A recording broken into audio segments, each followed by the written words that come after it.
আরেকটা টেকনিক বলবো, যখন আমরা এখানে পাওয়ার দিয়ে দেবো, পাওয়ার চলে আসবে কিন্তু মেশিন স্টার্ট নিচ্ছে না, তখন আরেকটা টেকনিক বলবো, এই যে আমাদের এখানে প্রেশার সুইচ আছে না, এই প্রেশার সুইচের একটা পাইপ আমরা জানি আমাদের বডিতে আছে, তো লাইন আমি দিয়ে দিয়েছি। লাইন দিয়ে দেখতে পাচ্ছেন এখানে যে এই পাইপটা আছে, পাইপটা আমরা খুলে নেব। খুলে নিয়ে মুখ দিয়ে ফু দেবো। দেখো মুখ দিয়ে এখন ফু দিচ্ছি, ওকে, এটা দিয়ে ফু দিচ্ছি।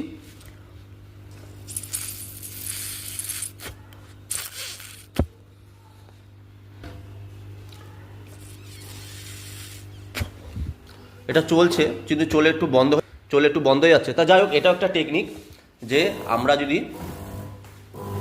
এই যে চলছে দেখতে পাচ্ছেন একটু জাম আছে,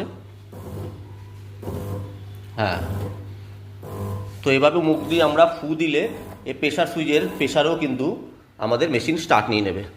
তো স্টার্ট নেওয়ার জিনিসগুলো পুরোটাই এখানে।